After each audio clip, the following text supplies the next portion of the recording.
पूरे भोजपुरी इंडस्ट्री में खेसारी लाल यादव ही है जो हर रोल में हिट है, हर रोल में फिट है। उनको जो भी कैरेक्टर दे दिया जाए उसी रोल में वो फिट बैठ जाते हैं। चाहे एक बूढ़े पिता का हो, चाहे एक औरत का हो, चाहे एक हीरो का हो, चाहे वो गैंगस्टर का हो, चाहे एक भाई का कैरेक्टर क्यों ना हो, वो हर एक रोल में फिट बैठते हैं। भोजपुरी इंडस्ट्री में उनके जैसा एक्टर ना कभी हुआ है, ना कभी भविष्य में होगा। ऐसा मैं क्यों बोल रहा हूँ कि उन्होंने ऐसा क्या किया है। तो फ्रेंड्स, सबसे पहले उन्होंने जो अपना एक्टिंग का लोहा मनवाया है पूरे भोजपुरी इंडस्ट्री में, वो आप लोग जानते हो। उसके बाद में उनका डांसिंग का जो क्लास है उसके बारे में आपको पता है।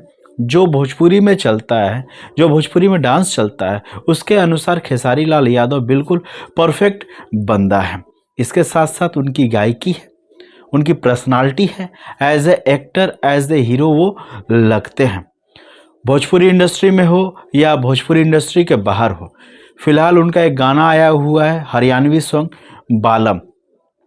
बालम ये गाना जो उसका टीजर सिर्फ आया था तो 4 नंबर यूट्यूब में ट्रेंडिंग कर रहा था, लेकिन ये गाना आज सुबह रिलीज हो चुका है और इस गाने को बहुत सारे लोग प्यार भी दे रहे हैं, बहुत सारे लोग सराह भी रहे हैं। इस गाने का सबसे अच्छा बात ये है कि ये गाने को as a Bollywood, as a Hollywood type का इस गाने को बनाया गया है। इस गाने के पीछे अच्छा खासा पैसा भी खर्च किया गया है। जब खेसारी लाल यादव की जब एंट्री होती है ना, ओए होए क्या बोला जाए।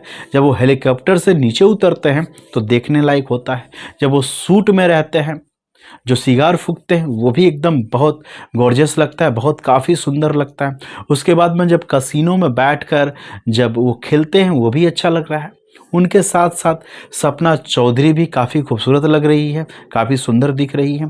इन दोनों का कॉम्बिनेशन इस गाने में काफ़ी अच्छा लग रहा है, बहुत सुंदर लग रहा है। लेकिन इस गाने के रिलीज के बाद जो भोजपुरी क्रिटिक्स है, जो समीक्षक है, उनको पेट में दर्द होना शुरू हो गया है और इस गाने की कमियां वो बताने लग रहे हैं। वो बोल रहे हैं खेसारी लाल यादव का लिप मैच नहीं हो रहा है, खेसारी लाल यादव को समझ में नहीं आ रहा है इस गाने के ऊपर में परफॉर्म कैसे किया जाए।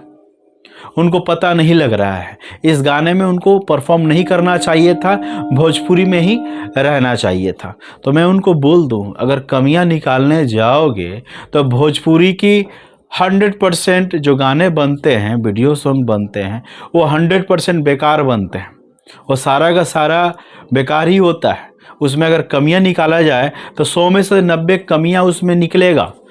तो किसको अच्छा कहोगे, किसको खराब कहोगे।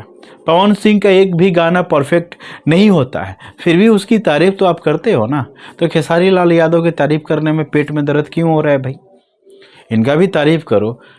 जो इंसान के ऊपर में गाने को लेकर पाबंदी लगाया गया है कि वो गाना नहीं गा सकता है, फिर भी अभी ट्रेंडिंग में चल रहा है, फिर भी अभी चर्चाओं में है, फिर भी अभी फिनिश नहीं हुआ है, ये सबसे बड़ी बात है।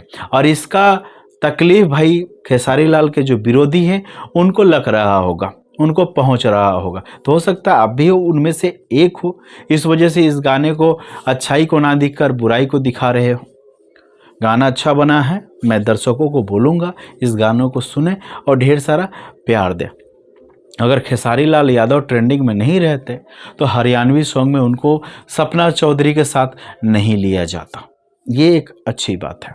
तो फ्रेंड्स, इस विषय के ऊपर में आपकी क्या राय है, कमेंट्स के थ्रू हमें बताएं और अपना प्यार दें। चैनल को सब्सक्राइब कर लें, अगर सब्सक्राइब नहीं किए तो बेल आइकन को प्रेस कर लें। तो चलिए फ्रेंड्स, अगले वीडियो में फिर से आप सभी से मुलाकात होगी। जय भोजपुरी, जय हिंद।